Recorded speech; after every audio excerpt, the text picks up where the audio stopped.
The rain in Los Angeles always felt like a mistake, a glitch in the perfectly curated simulation of eternal sunshine and palm trees. It hammered against the floor-to-ceiling glass walls of Benjamin's studio, a modernist box perched precariously on the edge of the Hollywood Hills. Inside, the silence was heavier than the storm. Benjamin sat at his grand piano, a Steinway that had been his companion through 3 Academy Award nominations and 10 years of marriage. But tonight, the keys looked like teeth waiting to bite. He was not composing. For the first time in his life, the music had stopped. The only sound in the room, aside from the relentless drumming of the rain, was the hum of the server tower in the corner, the digital vault where he kept his life's work, and now, the evidence of his life's destruction. On the sleek, black lacquered surface of the piano sat a manila envelope. Next to it lay a fountain pen, the nib uncapped, the ink drying in the air-conditioned chill.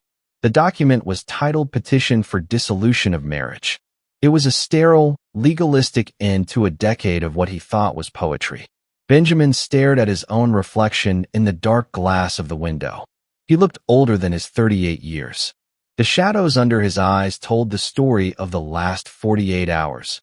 Hours spent listening to a voice memo that had inadvertently synced from Charlotte's cloud to the home network. He was a sound engineer, a composer. He had an ear for frequencies, for the subtle intake of breath before a weeping violin. He had heard the breath in that recording, too. It was Charlotte's breath, breathless and desperate, but not for him. And then he had heard the voice of the man. Noah, the CEO of Zenith Studios. The man who had greenlit Benjamin's last score. The man who had shaken Benjamin's hand at the governor's ball and told him he was a genius, while his other hand, presumably, was already reaching for Benjamin's wife. The betrayal was not just romantic. It was professional. It was systemic. It felt like the entire industry, the whole glittering machinery of Hollywood, was laughing at him. Benjamin picked up the pen. His hand did not tremble. He felt a cold, calcified rage. He was going to sign the papers, file them in the morning, and leak the audio file to Variety by noon. He would burn down the studio, the movie, and Charlotte's pristine America's sweetheart reputation. He did not care about the fallout. He wanted silence. He wanted the noise of their lies to stop. The intercom buzzed, a harsh, electronic intrusion that made him flinch. Benjamin frowned. The security gate at the bottom of the drive was coded.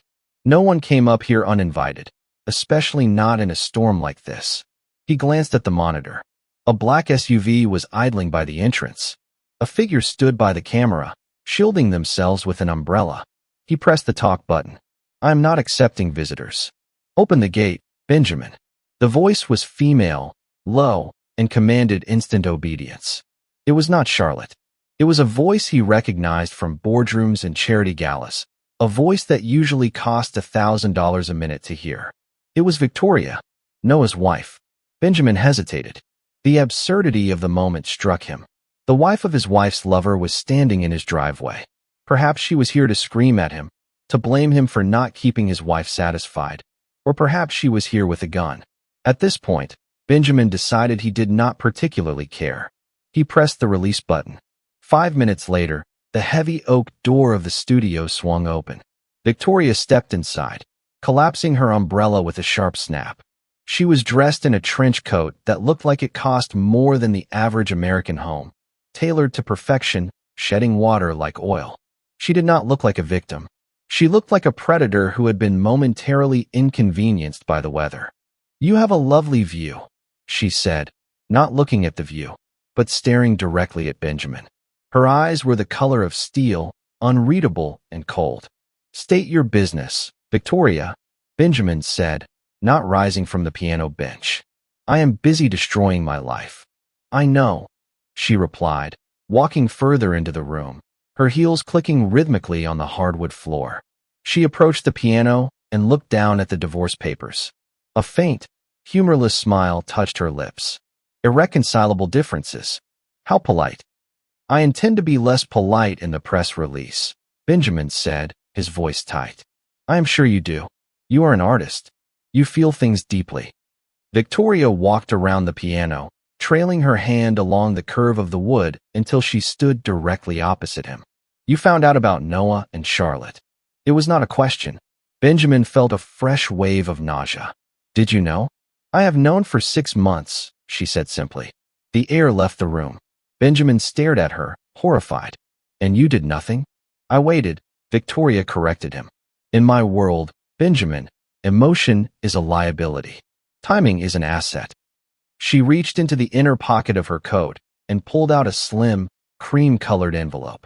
She placed it gently on top of the divorce papers, covering the legal text. What is this? Open it. Benjamin looked at her, then at the envelope. He reached out, his fingers brushing the expensive paper. He tore it open. Inside was a cashier's check. He unfolded it, and his brain struggled to process the zeros. $100 million. He looked up, speechless. Is this a joke? It is a retainer, Victoria said, her voice dropping to a whisper that carried more weight than a shout. I am buying your silence, Benjamin. Or rather, I am buying your performance.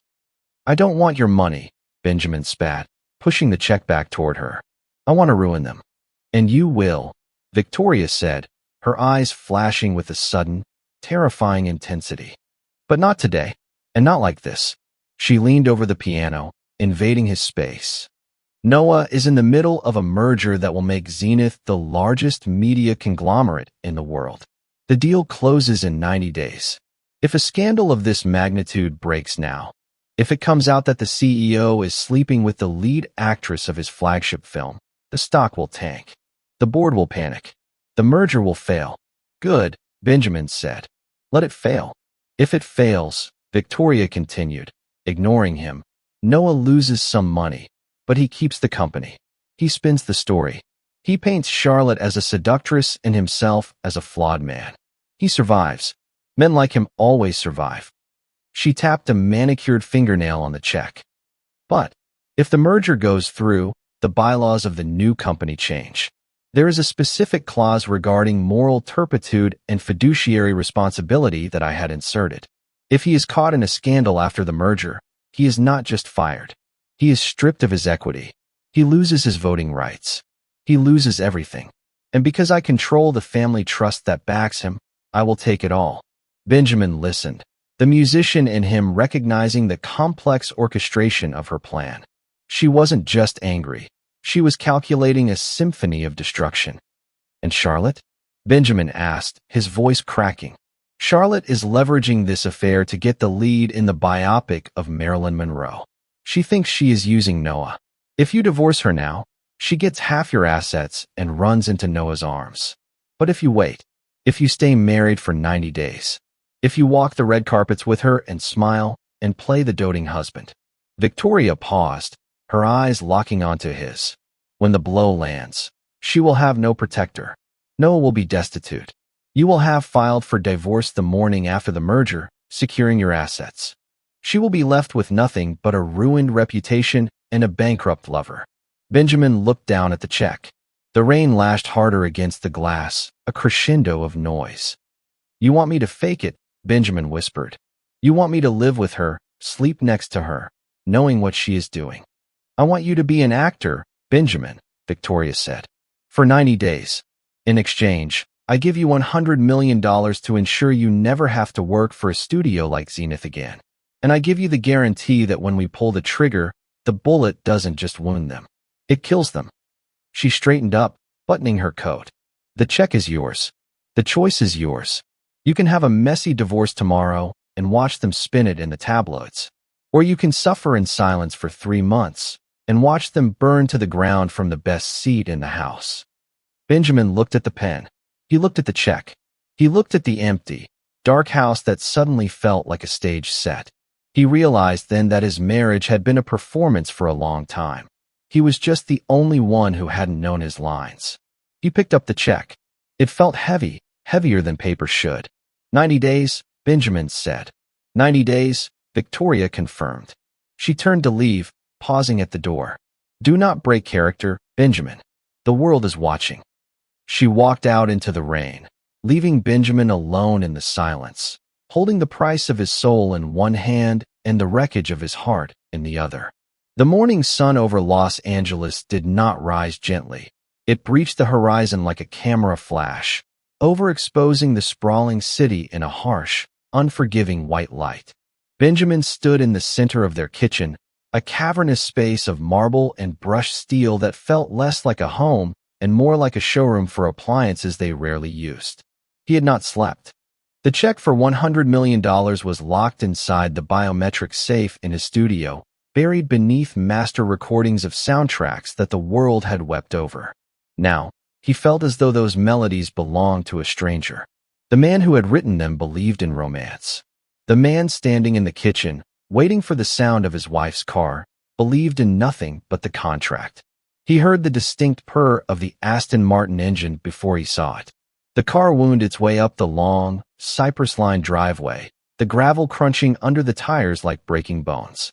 Benjamin gripped the edge of the marble island until his knuckles turned white. He closed his eyes, inhaling a long, shaky breath, attempting to summon the composure Victoria had demanded. 90 days, he told himself. It was a tempo, a slow, agonizing adagio that he had to conduct without missing a beat. The front door opened. The click of heels on the foyer tile echoed through the house. "Ben, are you up?" Her voice was bright, airy, and terrifyingly normal. It was the voice that had charmed audiences in romantic comedies and gritty dramas alike. It was the voice that had whispered vows to him under a canopy of wisteria in Napa Valley 10 years ago. In the kitchen, Benjamin replied. His own voice sounded foreign to his ears, rasping and dry, as if he had swallowed ash. Charlotte swept into the room, bringing with her a gust of cool morning air and the scent of jasmine. She looked impeccable. She always did. Her blonde hair was pulled back in a loose, effortless bun, and she wore oversized sunglasses that hid her eyes.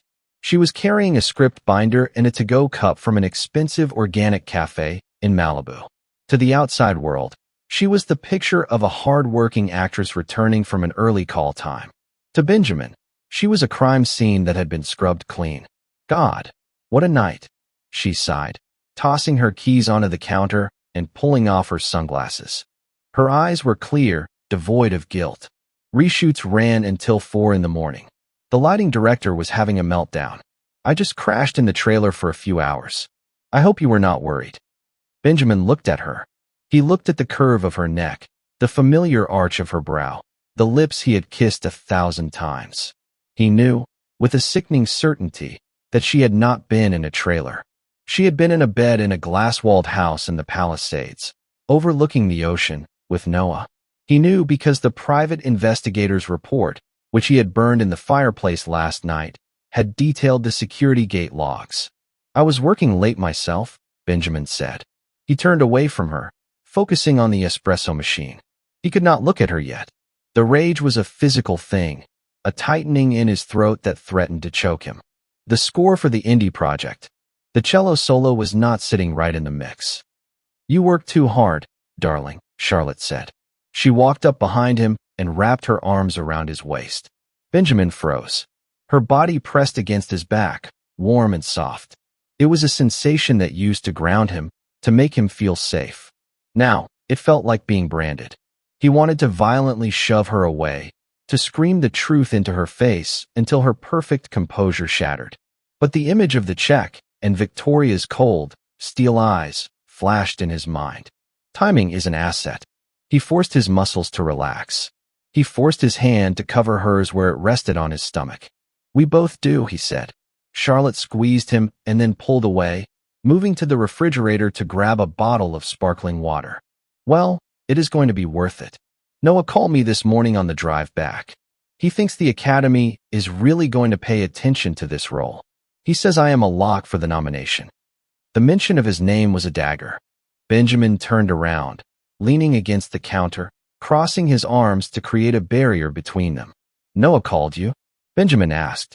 That is hands-on for a CEO. Charlotte paused, the bottle halfway to her lips.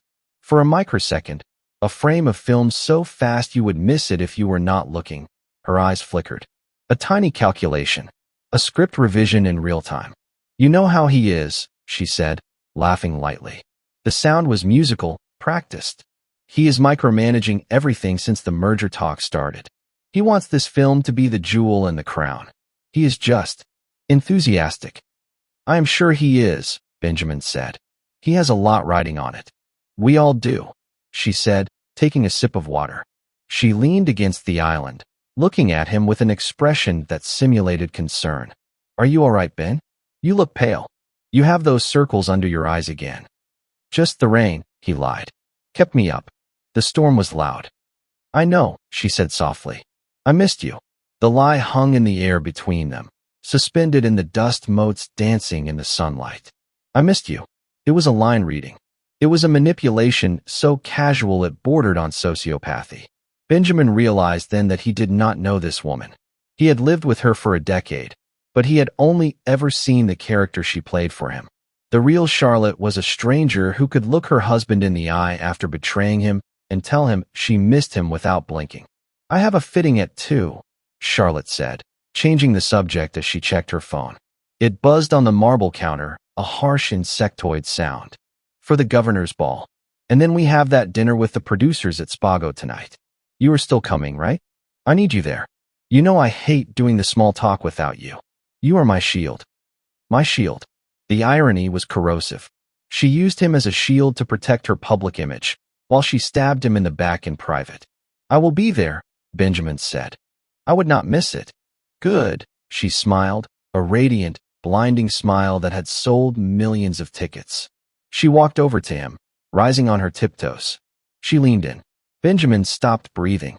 He watched her face come closer, the pores of her skin, the faint smudge of mascara she had missed near her tear duct. She kissed him on the cheek. Her lips were soft, but his skin crawled where she touched him, a visceral rejection that sent a shiver down his spine. I am going to shower, she whispered. Wash off the set. She pulled away and headed toward the hallway that led to the master bedroom. Benjamin watched her go. He watched the way her hips swayed, a movement he used to admire, now just another part of the performance. When she was gone, the silence rushed back into the kitchen, louder than before. Benjamin let out the breath he had been holding. His hands were shaking. He looked down at the espresso machine, the dark liquid dripping slowly into the cup, drop by black drop. He understood now what Victoria had meant. The hardest part was not the anger. The anger was fuel. The hardest part was the intimacy. It was the terrifying realization that the person you loved was capable of such profound cruelty, and that you were now required to match it. He had to become a better actor than an Academy Award winner. He had to compose a symphony of deception, note by note, day by day. He picked up the espresso cup and downed it in one swallow. It was bitter, scalding his throat. It tasted like reality. He walked over to the calendar on the wall, where their schedule was color-coded in vibrant markers. He picked up a black pen. He found today's date. He did not cross it out. Instead, he made a small, almost invisible dot in the corner of the square. 1 down. 89 to go.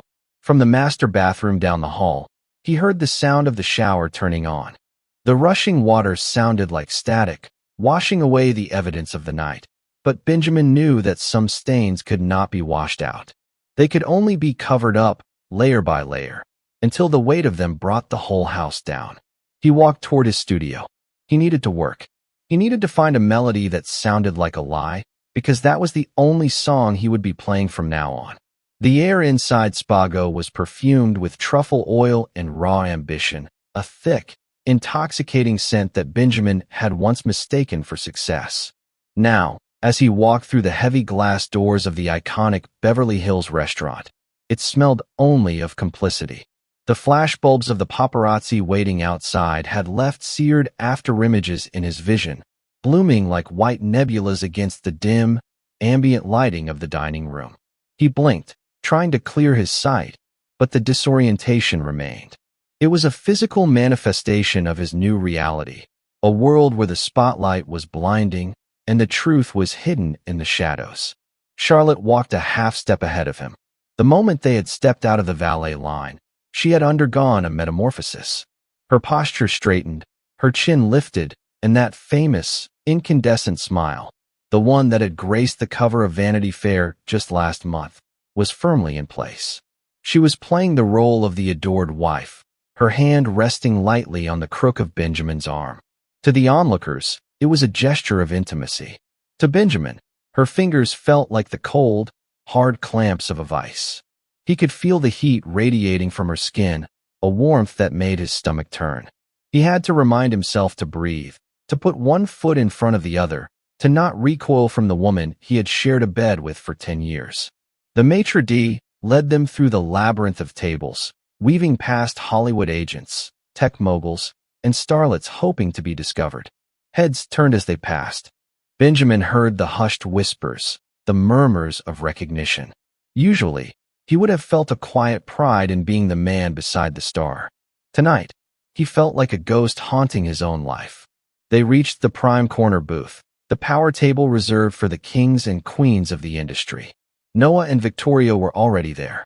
Seeing them together was a shock to the system that nearly caused Benjamin to stumble. He had seen photos, of course.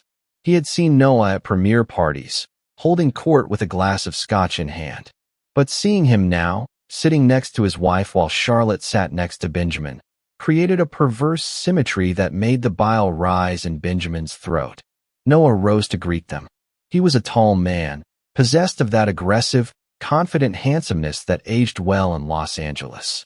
He wore a navy suit that fit him like a second skin, open-collared, projecting an air of relaxed dominance.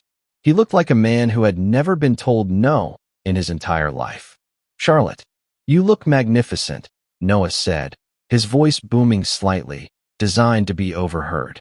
He leaned in and kissed her on both cheeks, lingering a fraction of a second too long on the second. Benjamin watched Noah's hand rest on Charlotte's shoulder, his thumb brushing against the fabric of her dress. It was a possessive gesture, subconscious perhaps, but screamingly loud to Benjamin's heightened senses. Then, Noah turned to Benjamin. He extended a hand. "Ben, good to see you. I heard the score for the new sci-fi project is shaping up to be a masterpiece.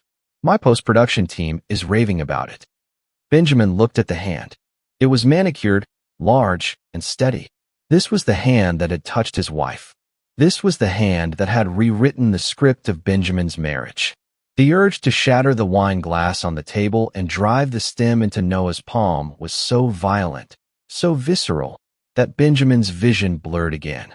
He felt a gaze burning into him from across the table. He looked up. Victoria was watching him. She sat perfectly still, a statue carved from ice and diamonds.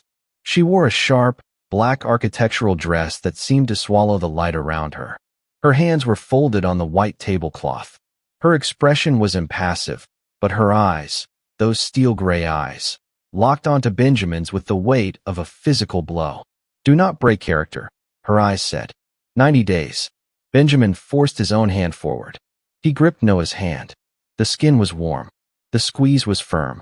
"Thank you, Noah," Benjamin said. His voice was steady, a low baritone that betrayed nothing of the scream trapped in his chest. "We are trying something different with the string section. More dissonance." "Dissonance is good," Noah laughed, releasing his hand and sitting back down. "Keeps the audience on their toes. Keeps them uncomfortable. That is where the emotion lives, right?" "Exactly," Benjamin replied, taking his seat. "Uncomfortable is where the truth lives." The dinner was a masterclass in torture. The waiter poured a vintage Cabernet, the ruby liquid swirling in the crystal glasses like blood. The conversation flowed with the easy, lubricated rhythm of people who believe they own the world. Noah dominated the talk, speaking at length about the upcoming merger, the shifting landscape of streaming services, and the synergy of Zenith Studios. Charlotte hung on his every word. She leaned forward, her elbows on the table, her eyes wide with a mixture of professional admiration and private adoration.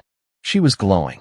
It was the glow of a woman in love, and the fact that she was displaying it so openly, right in front of her husband and her lover's wife, was a level of humiliation Benjamin had not prepared for.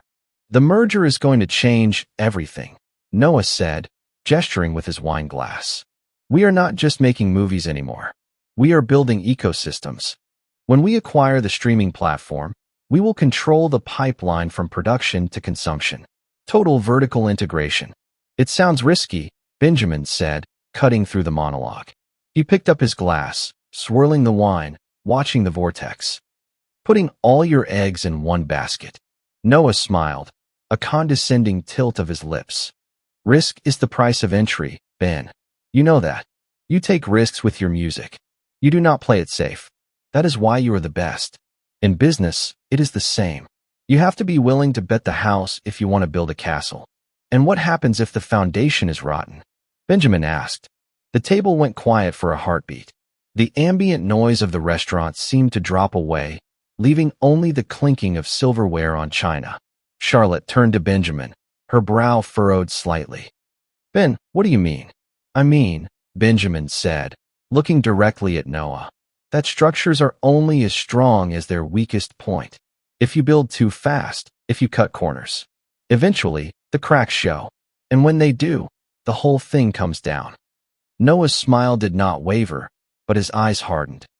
I ensure my foundations are solid, Ben. I do my due diligence. I know where every beam is placed. Do you? Victoria spoke for the first time. Her voice was cool, clear water cutting through the tension. She picked up her fork, dissecting the scallop on her plate with surgical precision. Noah is very thorough, Benjamin. He believes he has accounted for every variable. He is an optimist.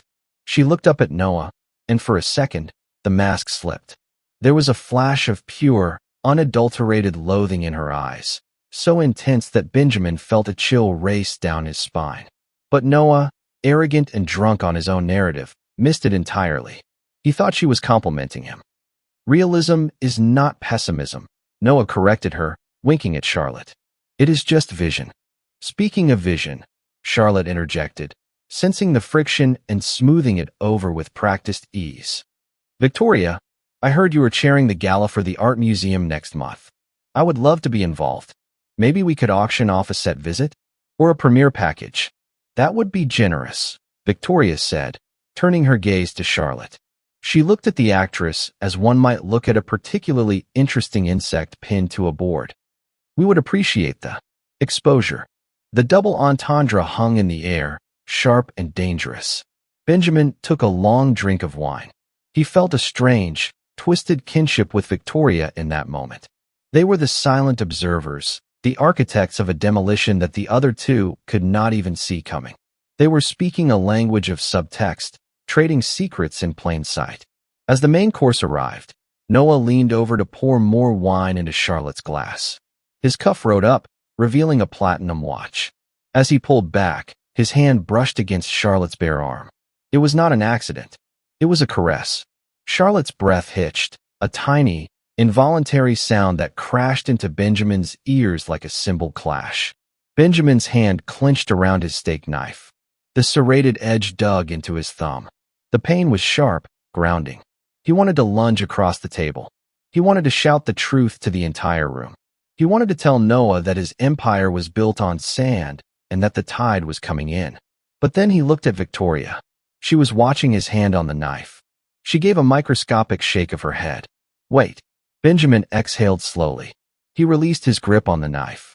He forced his hand to relax, to lay flat on the tablecloth. He picked up his fork and speared a piece of roasted carrot. This is delicious, Benjamin said, his voice flat, devoid of emotion. It is, isn't it? Charlotte beamed, relieved that the mood had shifted. Wolfgang never disappoints. The rest of the dinner passed in a blur of hollow laughter and expensive food that tasted like ash. When the check finally came, Noah snatched it up with a flourish, waving away Benjamin's half-hearted attempt to pay. My treat, Noah insisted. To celebrate the future. To the future, Benjamin echoed, raising his glass. To your end, he thought. They walked out into the cool night air. The valet brought the cars around. Noah's sleek black limousine and Benjamin's understated sedan. It was a lovely evening, Noah said, clapping Benjamin on the shoulder. We must do this again soon. Maybe tennis next weekend? The club has new clay courts. I would like that, Benjamin lied. I need to work on my serve. Noah helped Victoria into the limo. Before she disappeared into the dark interior, Victoria paused. She looked back at Benjamin over the roof of the car. The streetlights reflected in her eyes, making them shine like polished coins. She nodded once. A confirmation. Acknowledgement that he had passed the first test. The limo pulled away, sliding silently into the traffic of Santa Monica Boulevard. Benjamin stood on the curb, the exhaustion crashing down on him like a physical weight. He felt hollowed out, scraped clean of everything that made him human. Ready to go home? Charlotte asked, slipping her arm through his again. She sounded tired but happy, the adrenaline of the performance fading. Benjamin looked at her. He looked at the woman who had just spent 2 hours flirting with her lover in front of him. He felt a profound, aching sadness, not for himself, but for the version of his life that had died 2 days ago. Yes, Benjamin said, opening the car door for her. Let us go home. He walked around to the driver's side, the sounds of the city swirling around him. He was a composer who had lost the music, but as he started the engine, he realized he had found a new rhythm. It was the slow, steady drumbeat of a countdown. 89 days. And he would play this song until the very last note. The silence in the house following the dinner at Spago was not empty. It was pressurized. It filled the sleek, minimalist corridors of the Hollywood Hills mansion like gas leaking from an open valve, invisible but waiting for a single spark to ignite a catastrophe. Benjamin sat in his studio, the soundproof door sealed shut, isolating him from the woman sleeping in the master bedroom down the hall. He had told Charlotte he had a deadline, a cue for the third act that needed rewriting, but the only thing he was composing was a mental inventory of his own disintegration. He sat before the mixing console, the glowing LEDs of the faders reflecting in his tired eyes. On the screen, a waveform spiked and fell, a recording of a cello solo he had tracked weeks ago. He played it back. The music was mournful, a low, weeping pull of the bow across the strings that sounded like a heart breaking in slow motion. He realized with a jolt that he had written this piece during the very week Charlotte and Noah had begun their affair. He had unknowingly scored the soundtrack to his own betrayal, his subconscious picking up on the frequencies of deceit that his conscious mind had been too trusting to hear. A soft vibration on the desk broke his trance. It was not his primary phone. It was a burner device, a cheap, disposable piece of plastic he had purchased with cash at a convenience store on Sunset Boulevard earlier that day, following a cryptic instruction whispered by Victoria as she had entered her limousine. He picked it up. The screen illuminated the dark room with a harsh blue light. There was a single message, sent from an untraceable number, the Getty Center. The East Pavilion. 2 a.m. Come alone. Benjamin stared at the text. It was 1 in the morning. The drive would take 30 minutes on the empty 405 freeway. He looked at the door of the studio. Leaving the house at this hour was risky. If Charlotte woke up, if she found the bed empty and the studio locked, the delicate facade they were maintaining could crack. But the command was absolute. He was a soldier in Victoria's war now, and soldiers did not sleep. He moved quietly through the house, a ghost haunting his own life. He checked the master bedroom. Charlotte was asleep, her breathing deep and rhythmic, her arm thrown over the empty space where he should have been. Even in sleep, she looked perfect, her hair fanned out across the silk pillowcase like a halo. It was a cruel trick of biology that guilt did not mar the skin or darken the eyes. She looked like an angel, dreaming of a future bought with his humiliation. Benjamin grabbed his keys and slipped out the side door, bypassing the gravel driveway to walk down to the street where he had parked the sedan, ensuring the engine noise wouldn't wake her. The night air was cool, smelling of jasmine and the distant, acrid scent of smog that never truly left the Los Angeles basin. The drive to the Getty Center was a blur of neon and concrete. The freeway was a river of red taillights. Even at this hour, a testament to a city that refused to stop moving. Benjamin felt a strange dissociation, as if he were watching himself in a film, driving a car toward a plot twist he hadn't written. When he arrived at the service entrance of the museum, the security guard waved him through without a word. Victoria's reach, it seemed, extended to the very infrastructure of the city's culture. He parked in the subterranean garage, the silence of the concrete bunker amplifying the sound of his footsteps as he made his way to the elevator. The doors opened onto the plaza of the Getty. At night, the museum was otherworldly. The travertine stone glowed under the moonlight, stark and white against the black sky. The fountains were silent, the water still. Standing near the railing that overlooked the sprawling grid of Los Angeles was Victoria. She was not wearing the armor of high fashion she had worn at dinner. She was dressed in dark trousers and a cashmere sweater, her silhouette blending into the shadows. She was smoking a thin cigarette, the ember glowing like a singular, angry eye in the dark. "You came," she said, not turning around. Her voice was carried away by the wind coming off the ocean. "I thought we had a deal," Benjamin said, approaching her cautiously. "I didn't know it included clandestine meetings in the middle of the night." "The deal includes whatever is necessary to ensure the outcome," Victoria replied, exhaling a plume of smoke. She turned to face him. Her face was pale, stripped of makeup, revealing a fatigue that made her look human for the first time. "Noah is moving faster than I anticipated. He has called for an emergency board meeting on Friday. He wants to accelerate the merger timeline." Benjamin felt a spike of panic. "What does that mean for the 90 days? "It means we have less room for error," Victoria said, flicking the cigarette ash over the railing. "If he closes the deal early, the moral turpitude clause might be renegotiated. We need to cement the trap now. I need you to give him a reason to feel safe. I need you to be his friend." "His friend?" Benjamin laughed, a dry, bitter sound. "I can barely stand to look at him without wanting to strangle him. You want me to play tennis with him? Drink scotch with him?" "I want you to become his confidant," Victoria said, her eyes hard. "Noah is arrogant, but he is also lonely. It is lonely at the top, or so he likes to tell himself. He has no real friends, only employees and sycophants. If you get close to him, if you make him believe that you are oblivious and supportive, he will let his guard down. He will get sloppy." She reached into her bag and pulled out a small, metallic object. It was a high-fidelity audio recorder, smaller than a pack of gum. "He takes calls in his home office," Victoria explained, pressing the device into Benjamin's hand. "Private calls. Calls with his bankers in the Caymans that I cannot access. But you are the artist. You are the husband of his star. He will invite you over. When he does, I need you to plant this." Benjamin looked at the device. It felt cold and heavy in his palm. "You want me to bug his house?"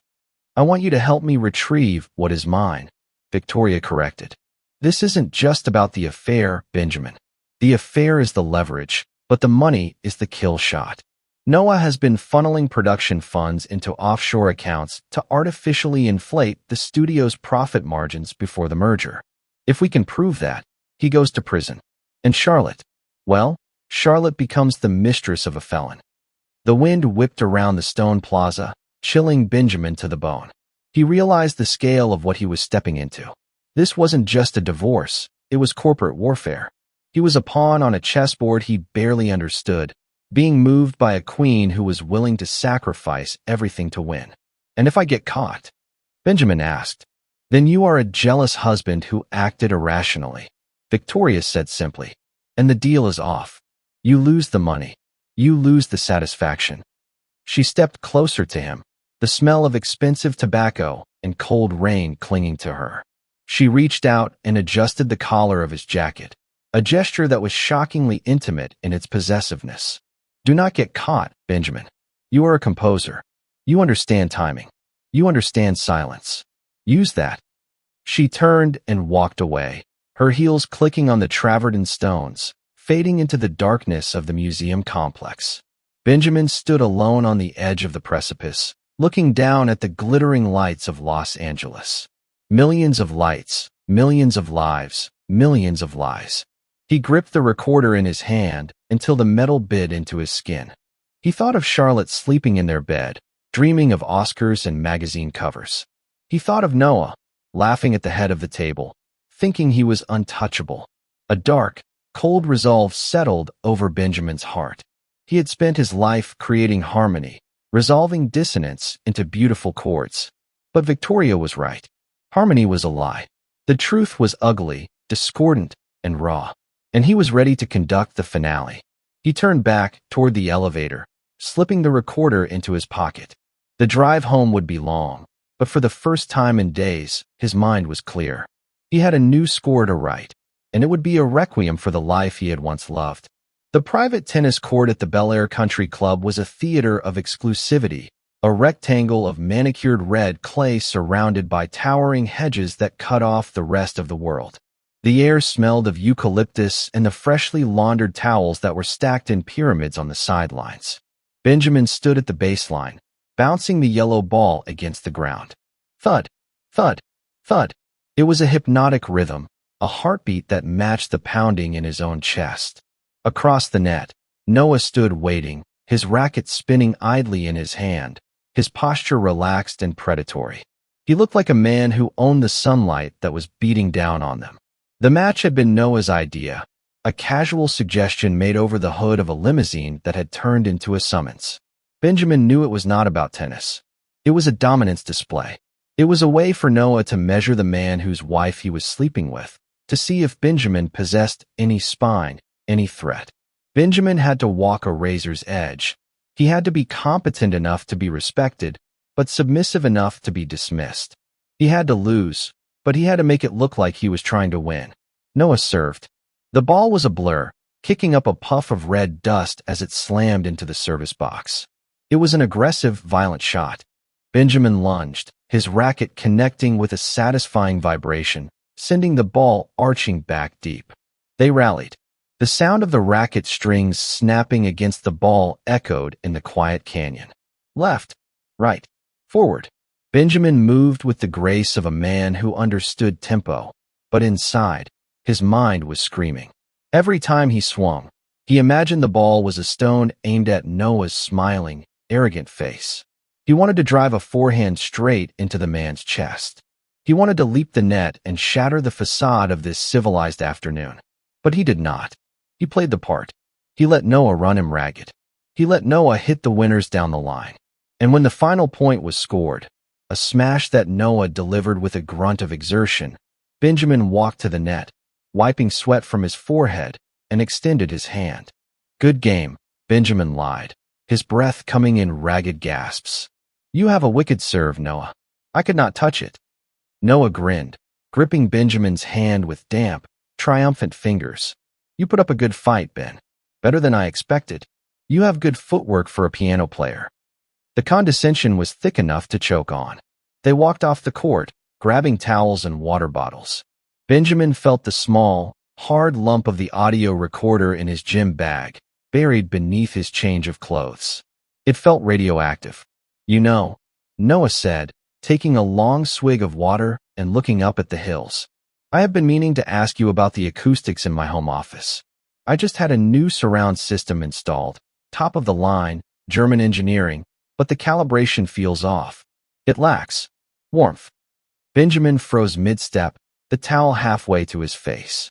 It was the opening he had prayed for, handed to him on a silver platter by Noah's vanity. Victoria was right. The man's ego was his Achilles heel. I could take a look, Benjamin offered, forcing his voice to remain casual. I have my testing equipment in the car. It is usually just a matter of adjusting the equalization curves. Would you? Noah clapped him on the shoulder. That would be fantastic. Why do not you follow me back to the house? We can grab a drink, you can fix my speakers, and we can toast to the merger. Charlotte is at a photo shoot, so we will have the place to ourselves. The drive to Noah's estate took 10 minutes, winding through the pristine, serpentine streets of Bel Air. The house was a fortress of glass and steel, cantilevered over the hillside like a spaceship that had crash-landed in paradise. It was cold, imposing, and aggressively modern, a stark contrast to the warm, mid-century home Benjamin shared with Charlotte. This was a house designed to impress, not to nurture.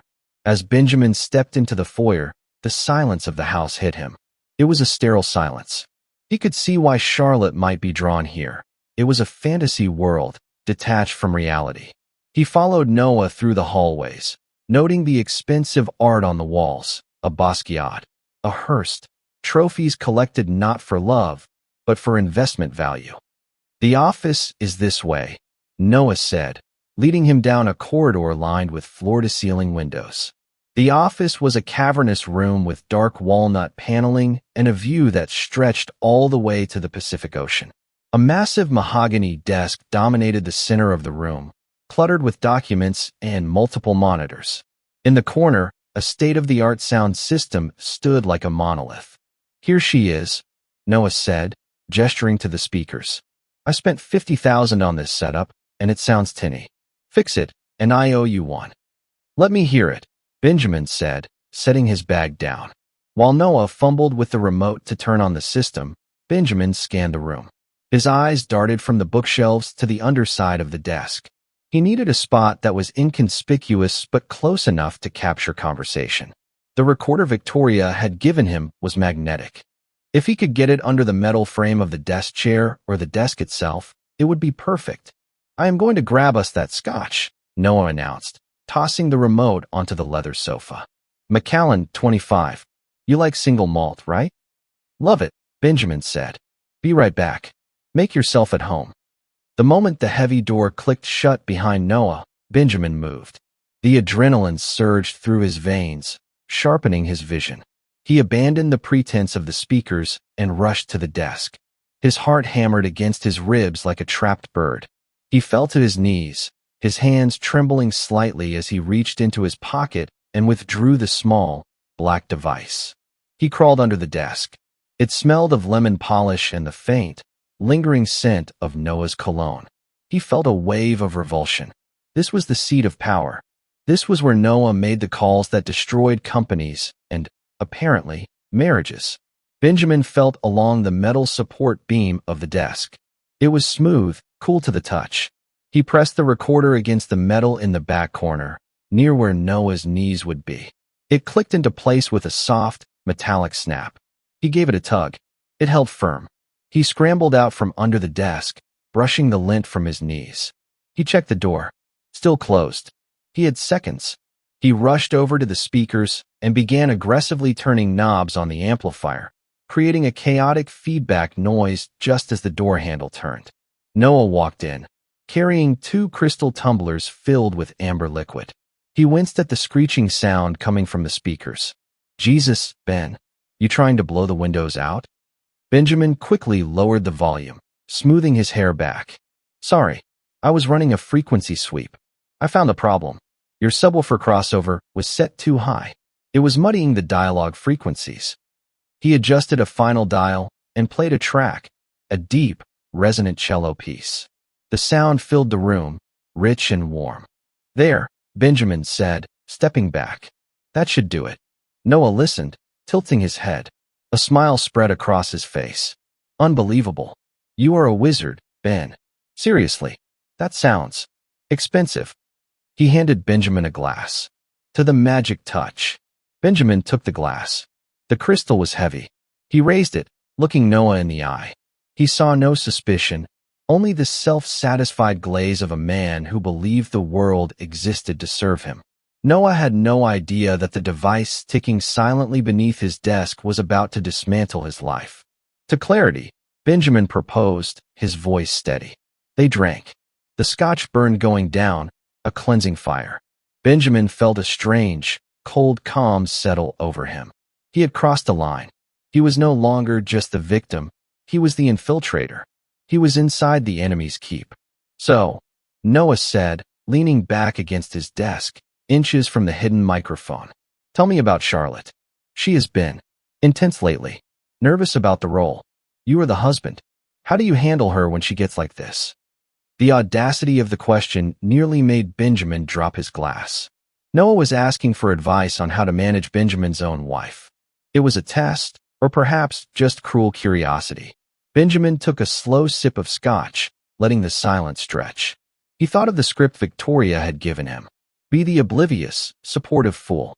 "She just needs to feel adored," Benjamin said softly.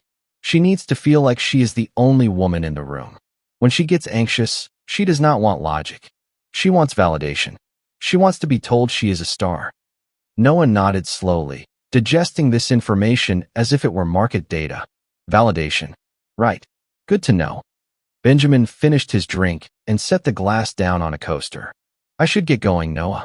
I have a cue to finish for the studio, and Charlotte will be home soon." "Of course," Noah said, walking him to the door. "Thanks for the tune-up, Ben. And for the game. We will have to do it again. I think I can improve your backhand." I am counting on it, Benjamin replied. He walked out of the house and into the blinding afternoon sun. His car was waiting in the driveway, a sanctuary of solitude. He got in, closed the door, and locked it. He gripped the steering wheel, his knuckles turning white. He let out a scream, a raw, primal sound that was swallowed by the soundproofing of the luxury sedan. He had done it. The bug was planted. The trap was set. But as he looked back at the imposing silhouette of Noah's house, Benjamin realized that the game was no longer just about waiting. It was about hunting. And for the first time in 90 days, he felt something other than pain. He felt power. 2 weeks had passed since the afternoon at Noah's estate, and Benjamin's life had shrunk to the size of a waveform on a computer monitor. The studio, once a sanctuary of creation, had become a listening post. He spent his nights not composing symphonies, but dissecting the banal, terrifying intimacies of his wife's infidelity. He had become a ghost in his own home, haunting the frequencies, listening to the static of their betrayal. The audio files uploaded automatically to a secure cloud server every 6 hours. Benjamin knew the rhythm of Noah's life better than he knew his own. He knew that Noah called his broker at 8:15 a.m. He knew that Noah poured his first drink at 5 p.m. And he knew that Charlotte usually arrived at the house in the Palisades on Tuesdays and Thursdays, under the guise of Pilates or script readings. It was Thursday night. The rain had returned to Los Angeles, a relentless drizzle that turned the city lights into smeared watercolors. Benjamin sat in the dark, the blue glow of the screen illuminating his face. He adjusted the noise-canceling headphones, isolating the track labeled recording_042. Wave. The sound was crisp. The placement of the bug under the desk was perfect. You worry too much, Char, Noah's voice said, casual, arrogant. The sound of ice clinking against glass. I do not worry. I plan, Charlotte's voice replied. It was different from the voice she used with Benjamin. It was sharper, stripped of the soft, doe-eyed affection she performed at home. The press tour starts next week. If Ben looks miserable on the red carpet, the tabloids will sniff blood. We need the perfect marriage narrative to hold until the voting period closes. He is not going to crack, Noah laughed. I played tennis with him. The guy is a golden retriever. You throw a ball, he fetches. You tell him you love him, he wags his tail. He has no idea. Benjamin stopped the playback. The silence that followed was deafening. A golden retriever. The insult sat in his chest, heavy and cold. It was not the sexual betrayal that hurt the most anymore. It was the contempt. It was the realization that they viewed him not as an obstacle, but as a prop. A useful idiot to be managed until he could be discarded. He took off the headphones and rubbed his eyes. His hands were shaking, not from sorrow, but from a surplus of adrenaline that had nowhere to go. Tonight was the Vanity Fair pre-party at the Sunset Tower Hotel. He had to put on his tuxedo. He had to walk into a room filled with the industry's elite. And he had to stand next to the woman who called him a prop and the man who called him a dog. And he had to smile. The drive to West Hollywood was a funeral procession of one. Charlotte had gone ahead with her publicist, citing hair and makeup logistics, which Benjamin knew was code for a quick rendezvous or a strategy session. He arrived alone. The hotel rose like an Art Deco tombstone against the night sky, bathed in warm, golden light. The valet opened his door. The flashbulbs started immediately. Pop, pop, pop. They were blinding, aggressive bursts of white light that left spots dancing in his vision. Benjamin fixed his expression into a mask of polite indifference. He walked the gauntlet, ignoring the shouted questions from the paparazzi about Charlotte's dress, about the Oscar buzz, about the rumors. Inside, the party was a claustrophobic crush of velvet, diamonds, and desperation. The air was thick with the scent of expensive perfume and the metallic tang of ambition. Benjamin scanned the room, looking for his wife. He found her near the bar, holding court with a group of producers. She was wearing a dress of liquid silver that clung to her body like a second skin. She looked radiant, ethereal, and entirely manufactured. Noah was standing next to her, his hand resting casually on the back of her chair. To the uninitiated, it looked friendly. To Benjamin, it looked like ownership. He took a breath, adjusted his cufflinks, and walked into the fire. "There he is," Charlotte exclaimed as he approached, her face lighting up with a performance of delight. She reached out and took his hand, pulling him into the circle. The genius behind the music. "Gentlemen, have you met my husband?" Benjamin. The score for the solstice was haunting, truly, a producer named Silverstein said, shaking his hand. "How do you tolerate living with a diva like this one?" "It requires a lot of patience," Benjamin said, his voice smooth, betraying nothing. He looked at Charlotte. "And a lot of forgiveness." Charlotte's smile faltered for a nanosecond, a tiny glitch in the matrix, before she laughed. "Oh, stop it. You know I am an angel." "An angel?" Noah echoed, raising his glass. His eyes met Benjamin's. There was a challenge there, a smugness that made Benjamin's blood boil. "To the power couple of the year." Benjamin picked up a glass of champagne from a passing waiter. He raised it. "To the truth," he said. "May it always find a way out." Noah chuckled, missing the subtext entirely. "That is poetic, Ben. Very deep." The party swirled around them. Benjamin played his part. He nodded at the right times, laughed at the bad jokes, and allowed Charlotte to cling to his arm like a decorative accessory. But his mind was back in the studio, listening to the recording. He fetches. Halfway through the night, he escaped to the terrace. The air was cooler here, smelling of pool chlorine and cigarettes. He leaned against the railing, looking out at the sprawling grid of Los Angeles. It was a city of lights, but from up here, it looked like a circuit board, cold, logical, and electric. "You look like a man who is planning a murder." Benjamin didn't jump. He recognized the voice. He turned to find Victoria standing in the shadows of a potted palm. She was wearing a tuxedo suit, sharp and androgynous, holding a cigarette holder. She looked like a villain from a noir film, and perhaps she was. "Not a murder," Benjamin said quietly. "Just an execution." "Good," Victoria said, stepping into the light. "Because the timeline has accelerated." Noah's board meeting went well. Too well. They are pushing the vote up by 2 weeks. "We have 40 days, Benjamin." "Not 90. 40 days." The number hung in the air. The pressure in Benjamin's chest tightened. "I have the recordings," Benjamin said, lowering his voice. "He talks about the offshore accounts. He mentions the shell companies by name.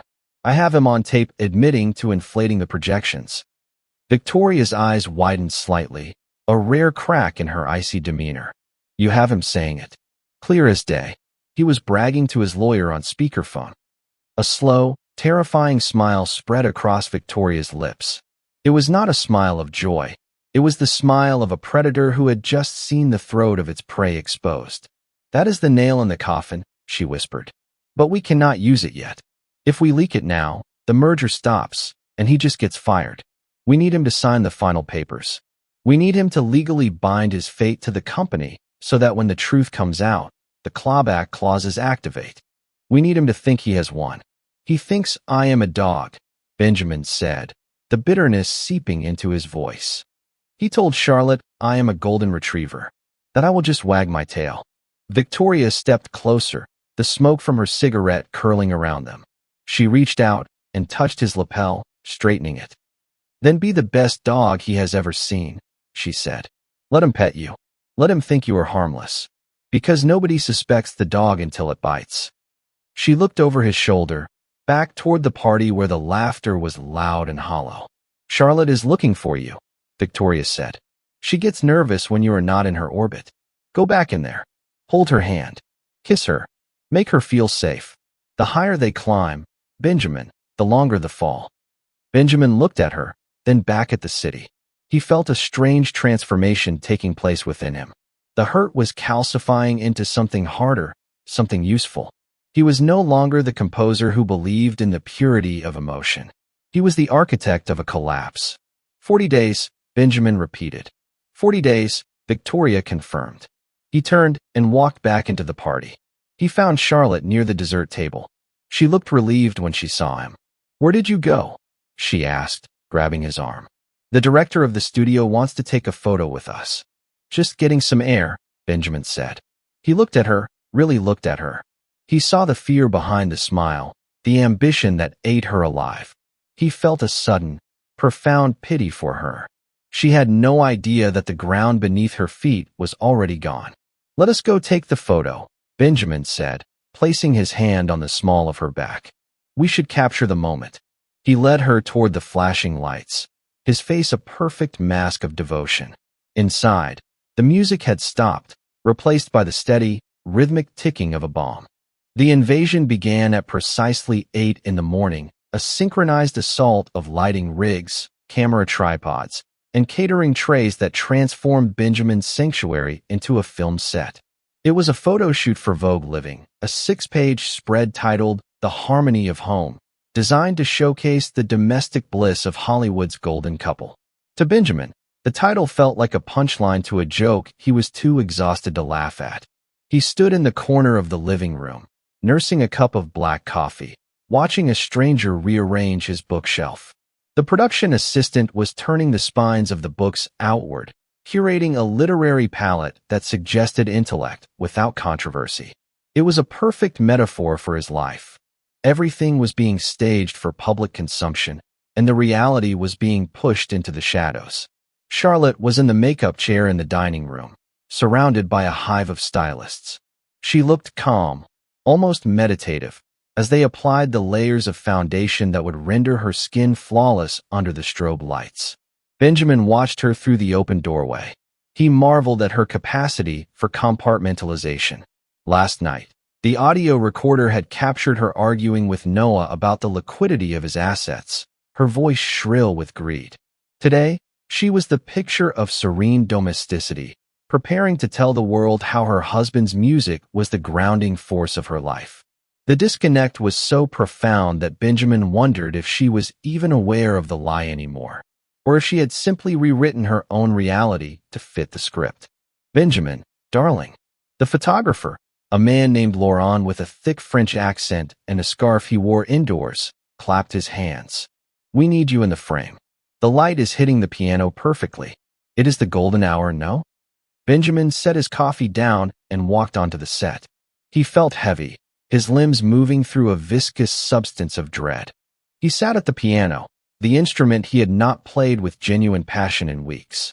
Laurent directed Charlotte to stand behind him, her arms draped over his shoulders, her cheek resting against his temple. "Closer," Laurent commanded, peering through the lens. "Tighter. I want to feel the heat between you." "Benjamin, close your eyes. Feel her presence. She is your muse, yes?" Benjamin closed his eyes. He felt the warmth of her skin, the familiar weight of her arms.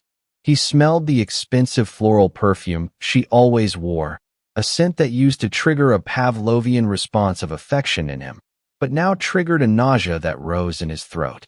He felt her breath on his ear, steady and calm.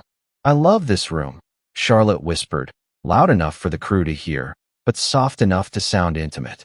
"It is where the magic happens." Benjamin forced the corners of his mouth upward.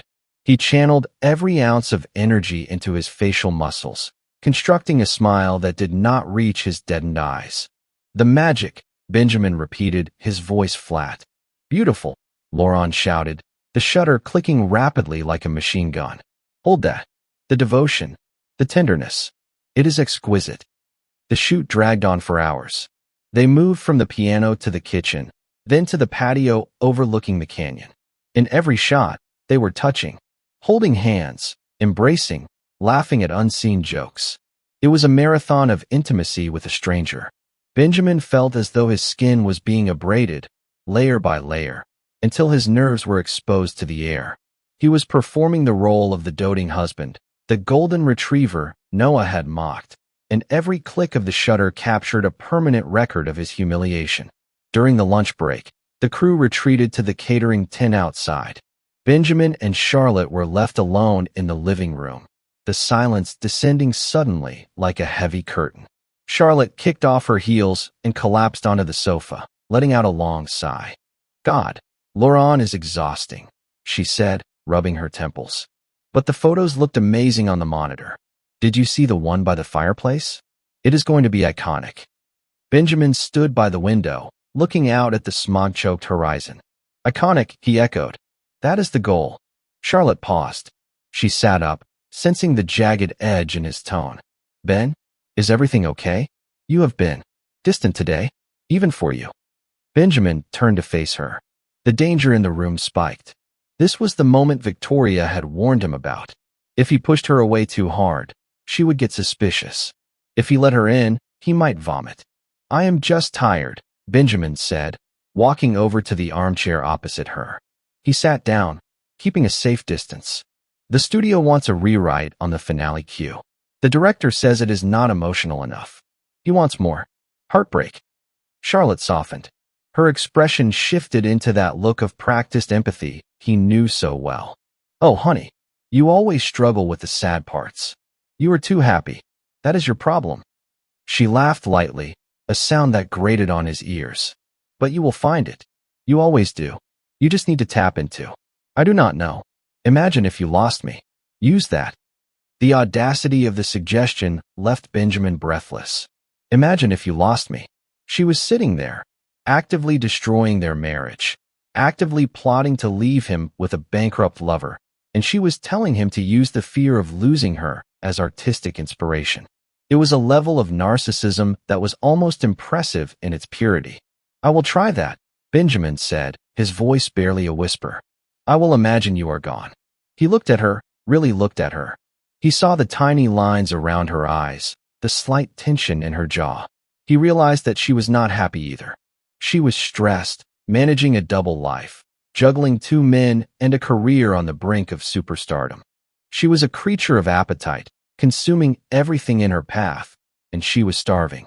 Come here, Charlotte said, patting the cushion next to her. Sit with me for a minute before they come back. Recharge the batteries. Benjamin hesitated. Every instinct in his body screamed at him to run. But he remembered the countdown. 40 days. Now less. 30-something days. He had to cross the finish line. He stood up and walked over to the sofa. He sat down next to her. She leaned her head on his shoulder. He could feel the tension in her body, the rigidity of a woman holding too many secrets. We should go away, she murmured, closing her eyes. After the Oscars. After the merger closes and Noah. Well, after everything settles down. Just the two of us. Maybe Italy. Lake Como. Italy sounds nice, Benjamin lied. He knew that by the time the Oscars aired, she would be in the middle of a legal firestorm that would consume her entire world. There would be no Italy. There would be depositions and lawyers and public ruin. I just want everything to be perfect, she whispered. I feel like we are on the edge of something huge, Ben. Everything we have worked for is about to pay off. It is, Benjamin said. He reached out and took her hand. It was cold. You have no idea how huge it is going to be. She squeezed his hand, reassured by his touch, oblivious to the double meaning of his words. She thought they were partners. She thought he was her shield. She did not know he was the sword hanging over her head by a single, fraying thread. The production assistant poked her head into the room. Sorry to interrupt, but we are ready for the bedroom shots. Charlotte sat up, instantly switching back into celebrity mode. She smoothed her hair and flashed a bright, artificial smile. Showtime, she said. She stood up and held out her hand to him. Coming, darling. Benjamin looked at her hand. For a split second, he thought about refusing. He thought about telling her to go to hell, about playing the recording of her voice over the speakers for the entire crew to hear. But the moment passed. The rage settled back into the cold, hard pit of his stomach. Right behind you, Benjamin said. He followed her down the hallway toward their bedroom, the place that had once been sacred and was now just another set. As he walked, he composed the music in his head. It was no longer a melody of heartbreak. It was a march, a slow, steady, relentless march toward the scaffold. And as he stepped into the bright lights of the bedroom, Benjamin realized that the man who had started this journey was gone. The golden retriever was dead. The wolf was awake, and he was patient. The drive to Palm Springs was a 3-hour descent into a furnace. The landscape shifted from the congested arteries of Los Angeles to the lunar desolation of the desert, where thousands of white wind turbines stood like silent, spinning sentinels guarding the entrance to the valley. Benjamin drove with the mechanical precision of a man transporting a volatile explosive. Beside him, Charlotte slept behind her oversized sunglasses, her head resting against the cool leather of the passenger seat. She looked fragile in repose, stripped of the camera lights and the publicist's coaching, but Benjamin knew better now. He knew that what looked like fragility was merely a conservation of energy for the next performance. They were heading to Noah's desert estate for the weekend. It was ostensibly a celebration of the upcoming merger, a private retreat for the inner circle before the final chaotic sprint to the signing ceremony. In reality, it was a summons. Noah wanted an audience. When the house came into view, it was less a home and more a statement of defiance against nature. It was a sprawling, single-story structure of concrete and glass, carved into the side of a rocky hill. It had no softness, no curves, only sharp angles and aggressive lines that seemed to slice through the shimmering heat haze. As Benjamin parked the car on the crushed white gravel, he felt the oppressive weight of the desert silence. There was no noise here, only the relentless, blinding sun that exposed everything. Victoria met them at the massive pivot door. She wore a white caftan that billowed in the hot wind, looking like a high priestess of some austere religion. Her eyes were hidden behind dark glasses, but her mouth was set in a tight, grim line. "Welcome to the kiln," Victoria said, her voice dry. She did not hug them. She simply stepped aside to let them enter the refrigerated air of the house. "Where is the Emperor?" Charlotte asked, removing her sunglasses and shaking out her hair, instantly switching on her charm. "By the pool," Victoria replied. "He has started early." They found Noah lounging on a teak sunbed, a linen shirt unbuttoned to his sternum, a tumbler of tequila balancing on his chest. The pool was a rectangle of unnatural turquoise water, stretching out toward the barren mountains. Noah looked up as they approached, his face flushed with alcohol and triumph. "The dream team," Noah shouted, swinging his legs off the lounger. He stood up, swaying slightly, and embraced Charlotte, lifting her off her feet. "You were just in time. I just got off the phone with the lawyers. The SEC has cleared the preliminary review. We are untouchable." Benjamin watched the display with a detachment that was becoming his default state. He saw Noah's hand slide down Charlotte's back. He saw Charlotte laugh, that bright, manufactured sound that signaled her approval of power. "Congratulations, Noah," Benjamin said, his voice steady. "That is reassuring." "Reassuring?" Noah laughed, walking over to clap a heavy hand on Benjamin's shoulder. "It is destiny, Ben. It is the natural order of things. The strong eat, the weak serve, and the smart build monuments." He swept his arm toward the house and the desert beyond. "Grab a drink. The tequila is older than you are." The afternoon dissolved into a blur of heat and tension. They sat by the pool, trapped in the inescapable orbit of Noah's ego. He monologued about his vision for the future of media, about the stupidity of his competitors, and about the legacy he was building. Benjamin sat in the shade, nursing a sparkling water, observing. He noticed the way Victoria watched her husband. It was not with love or even hate anymore. It was with the clinical detached interest of a coroner examining a corpse that did not yet know it was dead. As the sun began to set, painting the sky in violent shades of bruised purple and orange, the atmosphere shifted. The alcohol had made Noah loose, sloppy. "You know the secret, Ben?" Noah asked, his speech slurring slightly as he pointed a cigar at him. "The secret is that nobody actually checks the math. They check the confidence.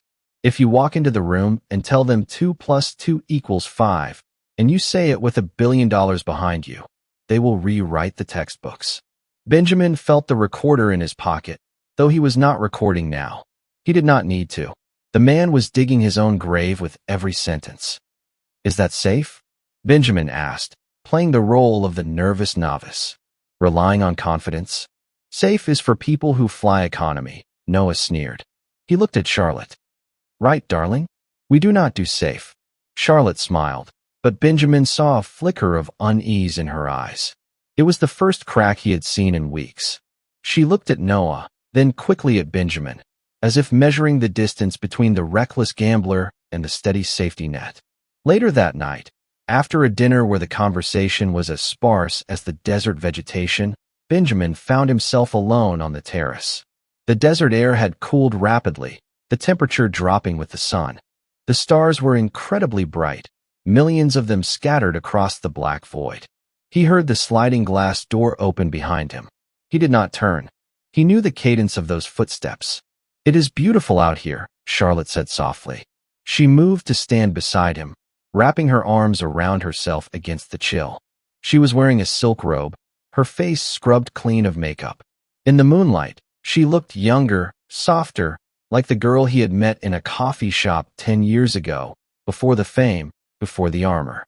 "It is quiet," Benjamin replied. "Hard to find quiet like this in the city." "I hate it," she whispered. Benjamin turned to look at her. "You hate the quiet?" "It is too loud," she said, staring out at the empty darkness. "When it is this quiet, you have to hear yourself think. And I do not like what I am hearing lately." She turned to him, her eyes wide and glistening. "Do you think we are happy, Ben?" The question hung in the air, suspended between the truth and the lie. Benjamin felt a sudden, sharp pang in his chest. This was not the script. This was not the manipulation. This was a genuine moment of terror from a woman who realized she was drifting out to sea. "Why do you ask?" Benjamin said cautiously. "I look at Noah," she confessed, her voice trembling. "And he consumes everything. He is like a fire. And fires, they burn out. Or they burn everything around them." She reached out and took Benjamin's hand. Her fingers were cold. "You are not fire, Ben. You are water. You are steady. You have always been the only real thing in my world." For a second, Benjamin wavered. He felt the phantom limb of his love for her ache. He remembered the years of struggle, the small apartment in Silver Lake, the way she had held him when his mother died. He looked at her and saw a frightened human being, not a villain. He felt the urge to save her, to pull her back from the edge, to tell her everything and run away with her into the night. "I am right here, Charlotte," he said, his voice thick with an emotion he could not name. "Promise me," she said, gripping his hand tighter, her nails digging into his skin. "Promise me that no matter what happens with the movie, or the awards, or anything, promise me you will not leave me. I cannot do this without you. I am so scared, Ben. I feel like I am walking on a wire and everyone is waiting for me to fall." Benjamin looked into her eyes. He saw the fear. It was real. But then, behind the fear, he saw the reflection of her survival instinct. She was not coming to him because she loved him. She was coming to him because she sensed the instability in Noah. She was hedging her bets. She was securing her backup plan. She called him water because she wanted to float, not because she wanted to swim with him. The moment crystallized. The pity evaporated, leaving only the cold, hard clarity of the mission. She was asking for a promise she had already broken 1,000 times. Benjamin raised his other hand and gently brushed a stray lock of hair from her forehead. The gesture was tender, but his heart was ice. "I promise," Benjamin lied. "I am not going anywhere." Charlotte exhaled, a sound of immense relief. She leaned into him, resting her head on his chest. "Thank you. I needed to hear that. I love you, Ben." "I know," Benjamin said. He did not say it back. From the shadows of the house, a figure watched them. Benjamin lifted his eyes and saw Victoria standing behind the glass wall of the living room. She was just a silhouette, motionless, observing the scene. She did not wave. She did not nod. She simply witnessed his performance, the way a director watches an actor finally nail the pivotal scene. "Come to bed," Charlotte whispered, pulling away. "I am freezing." "You go ahead," Benjamin said. "I want to stay out here a little longer. The stars are inspiring." Charlotte kissed him on the cheek, a kiss that felt like a seal on a contract, and walked back inside. Benjamin watched her go. He watched the sliding door close. He was alone again with the desert and the silence. He reached into his pocket and pulled out his phone. He opened the calendar. The countdown stood at 34 days. But Noah's arrogance, the accelerated timeline, and the reckless confession by the pool, it was all moving faster. Benjamin looked up at the stars. He felt a profound sense of loneliness, deeper than anything he had felt in the empty house in Los Angeles. He had just looked into the eyes of his wife and delivered the perfect lie. He had become exactly what they had made him. He turned away from the view and walked back toward the glass house. He was no longer afraid of the fire. He was ready to let it burn, and he would be the one to strike the match. The week leading up to the Zenith Studios gala was a study in controlled hysteria. The air in Los Angeles felt brittle, charged with the static electricity of 1,000 anxieties rubbing against each other. For Benjamin, the days dissolved into a gray blur of tuxedo fittings, publicist briefings, and the relentless, suffocating performance of the devoted husband. The countdown that had started at 90 days had accelerated violently, compressing time until the future felt like a wall he was about to crash into at high speed. The house in the Hollywood Hills had become a staging ground. Stylists, jewelers, and assistants moved through the rooms like an invasive species, covering every surface with garment bags and velvet trays of diamonds on loan from Harry Winston. Charlotte was the center of this storm, vibrating with a manic energy that bordered on panic. She was terrified. Benjamin could see it in the way her hands shook when she reached for her water, in the way her eyes darted around the room as if looking for an exit. She sensed the tectonic plates shifting beneath her feet, but she lacked the seismograph to understand the magnitude of the coming earthquake. She thought the pressure was about the Oscar nomination. She had no idea it was the ground preparing to open up and swallow her whole. On the Tuesday evening before the gala, Benjamin received the signal. It was not a text message or a phone call this time. It was a courier package delivered to the studio door, containing a single, heavy key card with no logo, just a magnetic strip and a handwritten address on the envelope. The address led him to a nondescript, brutalist building in the industrial district of Culver City, a place of concrete bunkers and windowless facades where the studios stored their physical archives. It was raining again, a thick, warm drizzle that made the asphalt shine like obsidian. Benjamin parked his car in the empty lot and walked to the steel door. He swiped the card. The lock disengaged with a heavy, industrial clank. Inside, the air was climate-controlled, cold, and smelled of old paper and acetate. He walked down a long corridor lined with metal shelves, finally arriving at a private viewing room at the end of the hall. Victoria was waiting for him. She was sitting on a leather bench in the center of the room, surrounded by reels of film cans stacked like silver coins. She looked different tonight. The armor of her high-fashion wardrobe was gone, replaced by a simple black turtleneck and trousers. Her hair was pulled back severely, exposing the sharp angles of her face. Under the harsh fluorescent lights of the archive, she looked exhausted. The circles under her eyes were dark bruises, and for the first time, Benjamin saw the toll the war was taking on the general. "You brought it?" she asked, her voice echoing slightly in the sterile room. She did not stand up. Benjamin reached into his jacket pocket and pulled out the small USB drive. It contained the audio from Palm Springs, the drunken confession by the pool, the admission of fraud, the mockery of the SEC. It was the weapon that would decapitate the king. "It is all here," Benjamin said, walking over to her. He held out the drive, but she did not take it immediately. She stared at it, her gray eyes unfocused, as if looking through the plastic casing to the destruction encoded inside. "He signed the papers this morning," Victoria said softly. "The merger is official. The ink is dry. As of 9 a.m., Noah is the CEO of the new conglomerate, and he is personally liable for all previous financial disclosures."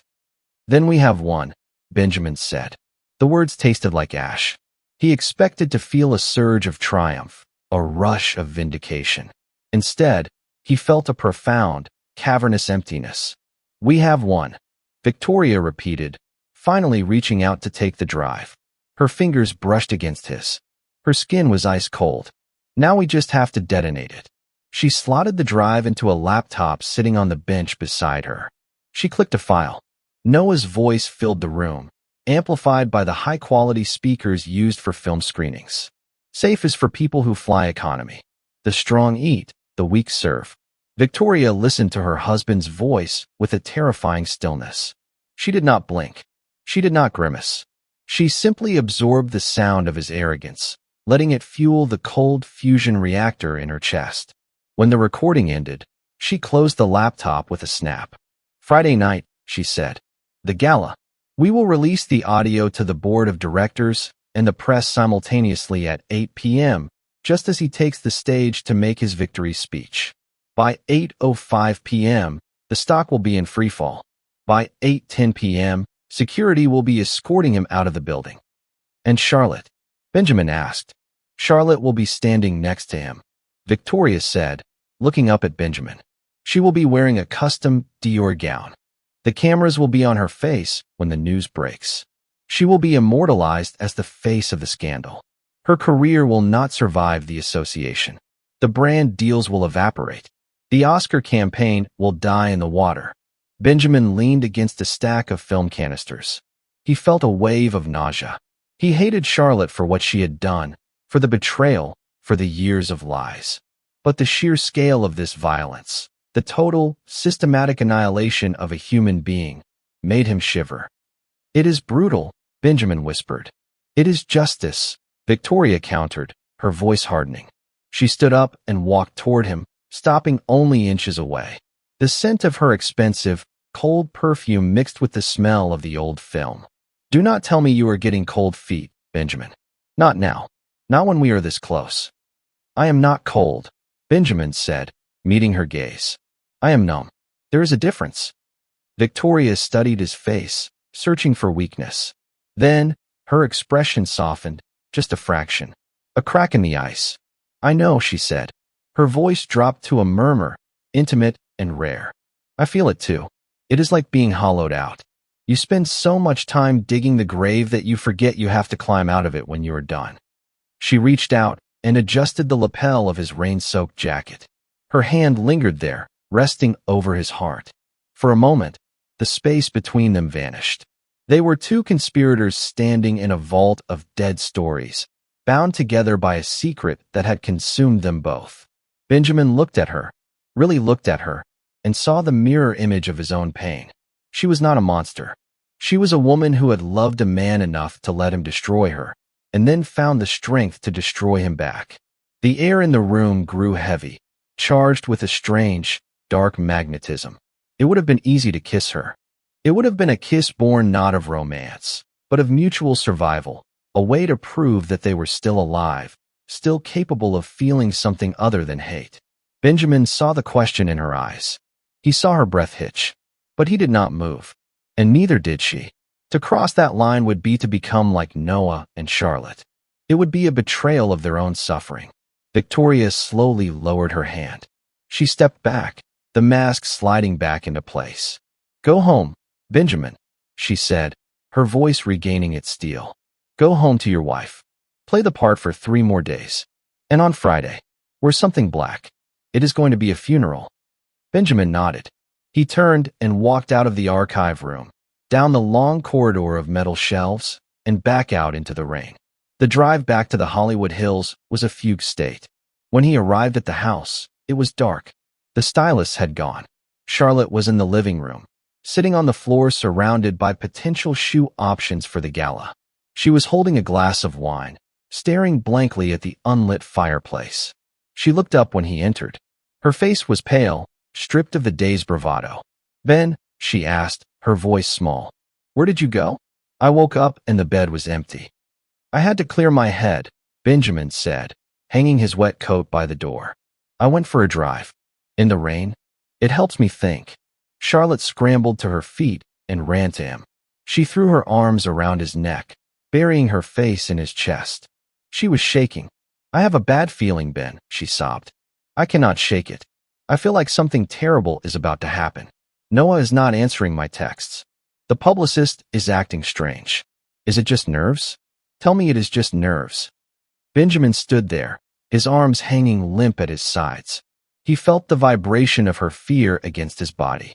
He looked over the top of her head, out the window at the city lights shimmering in the rain. He held the power of God in his pocket. He could tell her right now. He could save her. He could drag her out of the burning building before the roof collapsed. But then he remembered the golden retriever. He remembered the way she had looked at Noah by the pool. He remembered the 10 years of performance. Slowly, methodically, Benjamin raised his arms and wrapped them around her. He stroked her hair. It is just nerves, Charlotte, he lied, his voice smooth and terrifyingly calm. Everything is going to be fine. You are going to be the star of the night. Everyone is going to be looking at you. She pulled back, looking up at him with tear-filled eyes, searching for reassurance. "You promise?" "I promise," Benjamin said. "Friday is going to be a night no one will ever forget." He kissed her forehead, a Judas kiss, cold and final. "Now, let us get some sleep," he said, guiding her toward the bedroom. "We have a big performance ahead of us." As he walked her down the hall, Benjamin realized that Victoria was wrong. He wasn't numb. He was focused. He was a conductor raising his baton for the final movement, and the silence before the crash was the most beautiful sound he had ever heard. The Dolby Theater was a cavern of gold leaf and velvet, a cathedral built to worship the twin gods of vanity and commerce.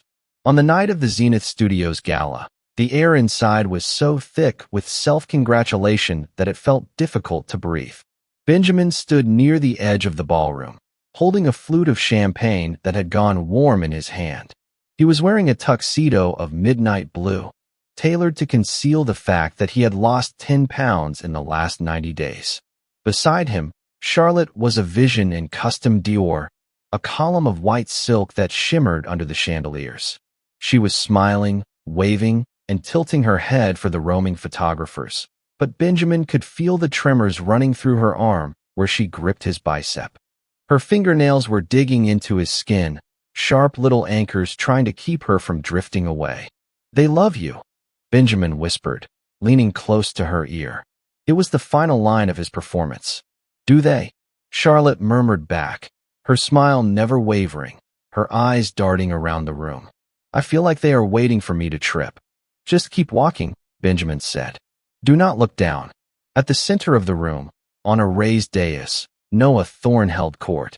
He was flanked by the board of directors, men and women in dark suits who looked like vultures circling a kill. Noah, however, looked immortal. He was flushed with the victory of the merger, his voice booming as he slapped backs and shook hands. He was the king of Hollywood, standing on the summit of a mountain built from stolen money and other men's wives. Benjamin checked his watch. 7:58 p.m. Across the sea of tables, on the mezzanine level overlooking the ballroom, a figure stood alone. Victoria. She was dressed entirely in black, a stark shadow against the golden railing. She was not drinking. She was not smiling. She was looking down at the party with the dispassionate gaze of an exterminator. She caught Benjamin's eye. She did not nod. She simply raised her hand and touched her ear, adjusting a small, invisible earpiece. The signal. "Ladies and gentlemen," a voice announced over the PA system, silencing the murmur of the crowd. "Please welcome the CEO of the newly formed Zenith Sterling Media Group, Mr. Noah Thorne." Applause erupted.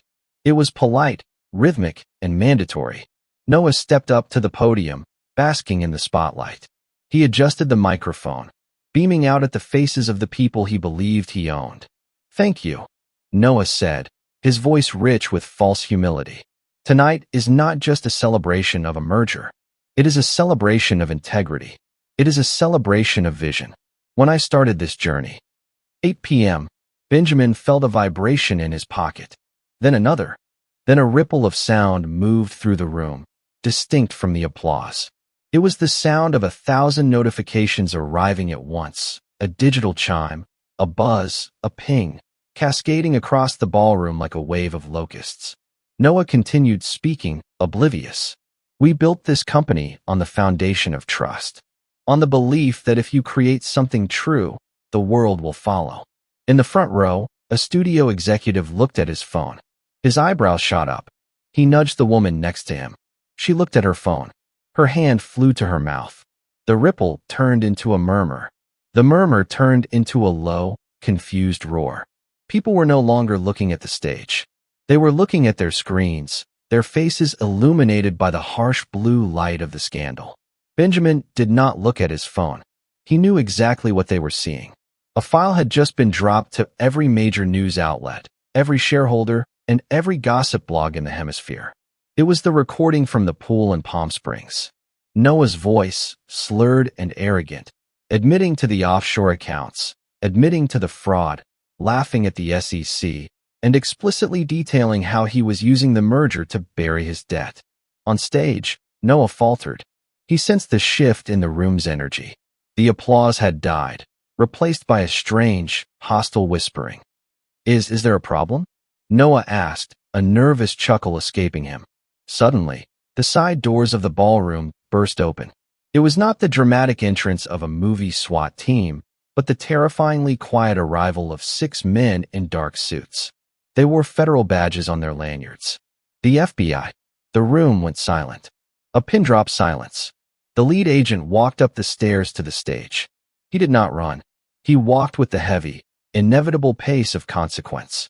He stepped up to the podium, right next to a bewildered Noah.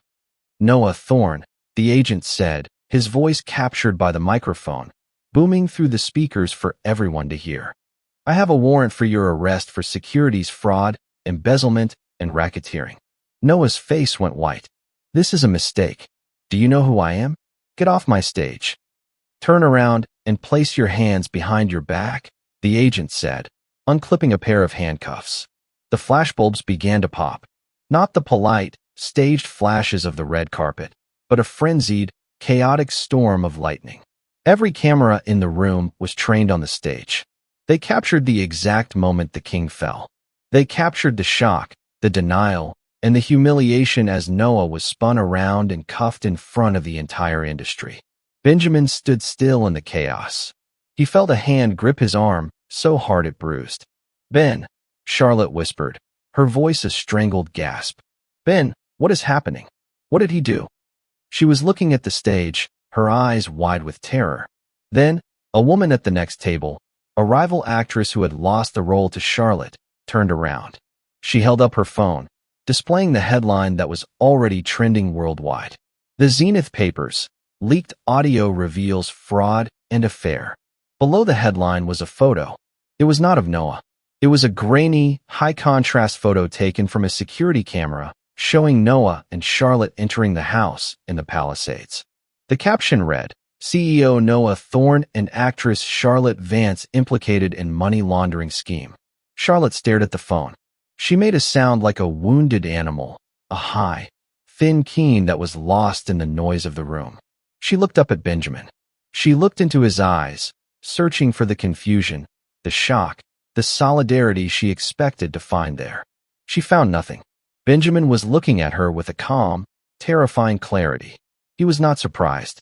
He was not angry. He was simply finished. The realization hit Charlotte like a physical blow. She stepped back, her hand flying to her chest. You knew, she whispered. The color drained from her face, leaving her looking like a wax figure melting under the heat. You did this. I promised you a night no one would ever forget, Benjamin said softly. His voice was steady, devoid of cruelty, but heavy with a finality that crushed the air between them. Ben, please, she begged, reaching for him as the photographers turned their lenses toward her. Ben, help me. They are going to eat me alive. We can fix this. We can explain. There is no we anymore, Charlotte, Benjamin said. There is only you and the choices you made. He reached into the inner pocket of his tuxedo. He did not pull out a handkerchief to dry her tears. He pulled out a folded document. The divorce papers. He had carried them with him for 90 days, the ink on his signature long since dry. He placed the papers in her trembling hand. I filed these this morning, he said. My lawyer will be in touch. No, she sobbed, clutching his lapel. You cannot leave me here. Not like this. Ben, I love you. You love the audience, Benjamin corrected her, gently peeling her fingers off his jacket one by one. And now, you have their full attention. He stepped back. The barrier between them was no longer emotional. It was physical. The press was closing in on her, a wall of shouting voices and blinding lights. Charlotte, did you know about the fraud? How long have you been sleeping with him? She was swallowed by the monster she had fed.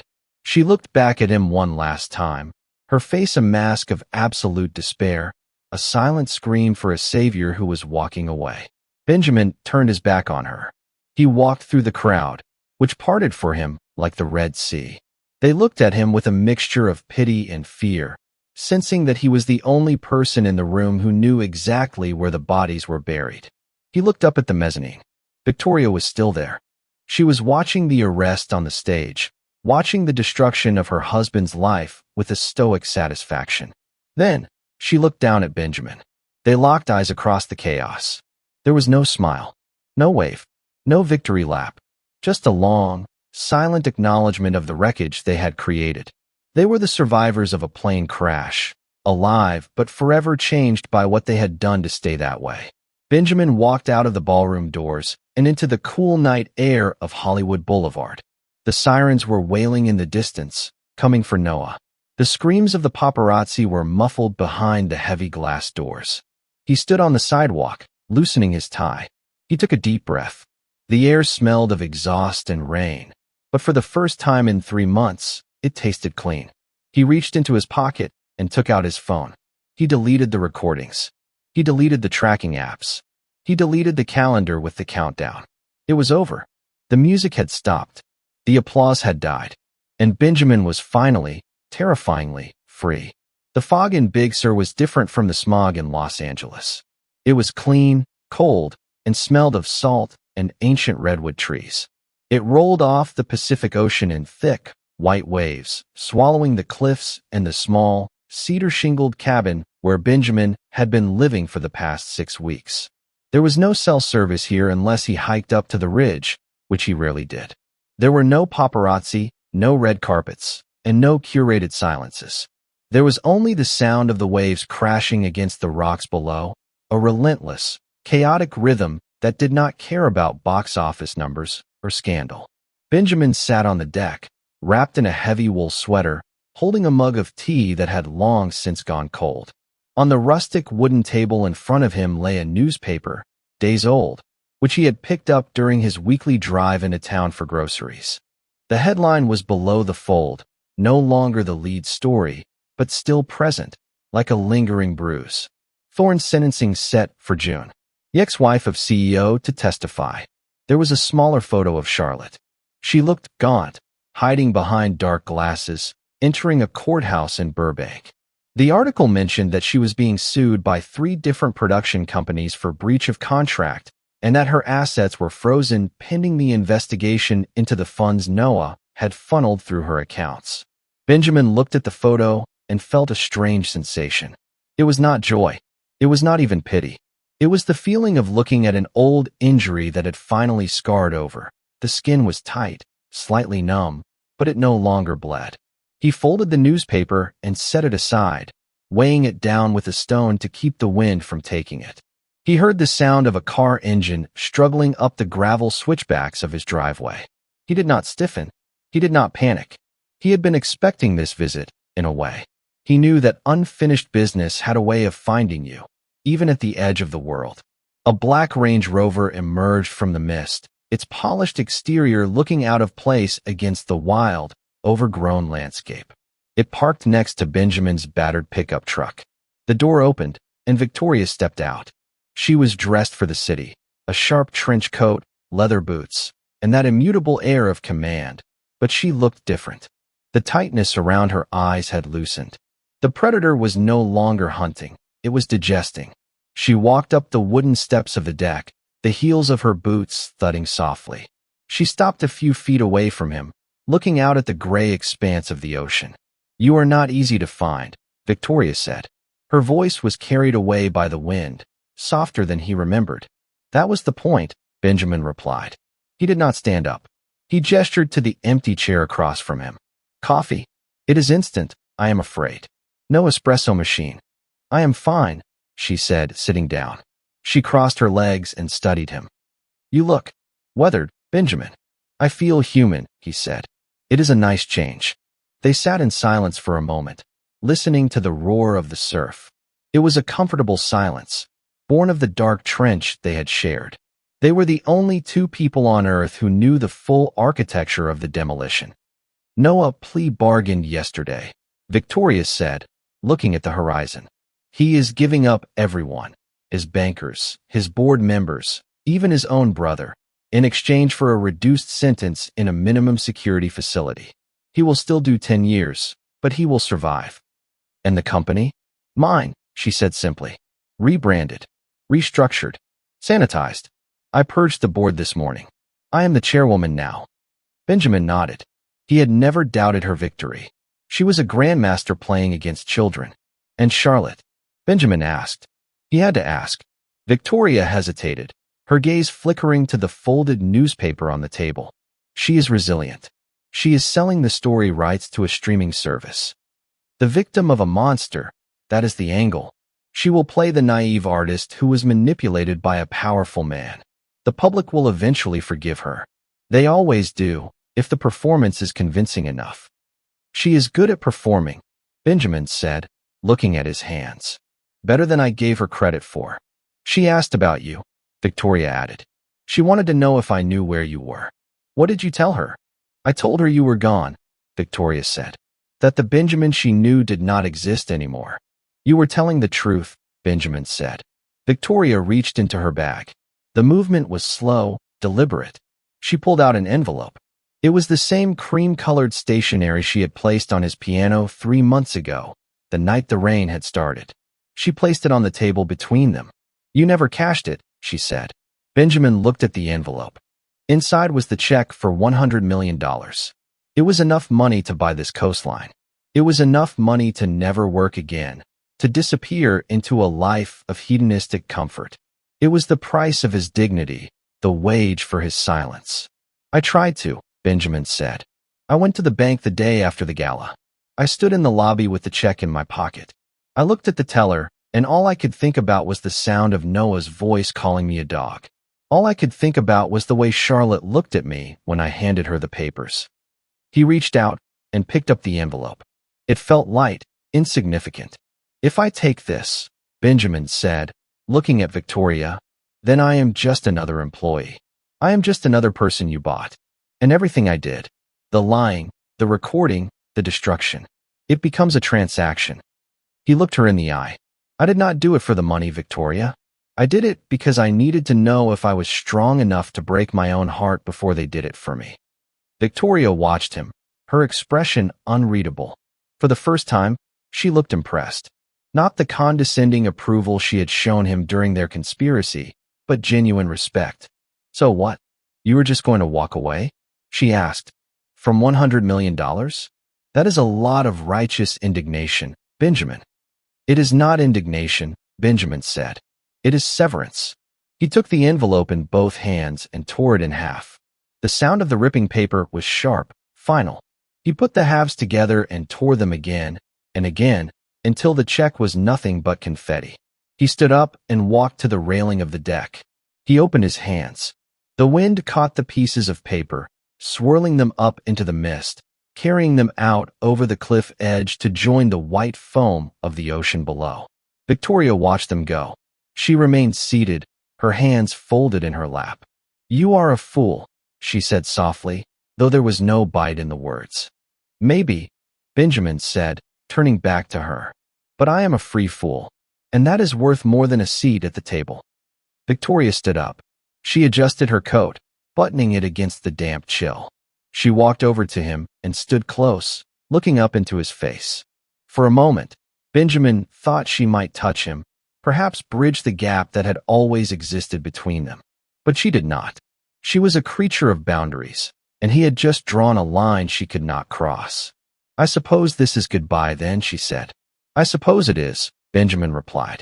You were a good partner, Benjamin, she said. Better than I deserved. We survived, Benjamin said. Let us leave it at that. She nodded once, a curt, professional gesture. She turned and walked back to the Range Rover. She did not look back. She got in.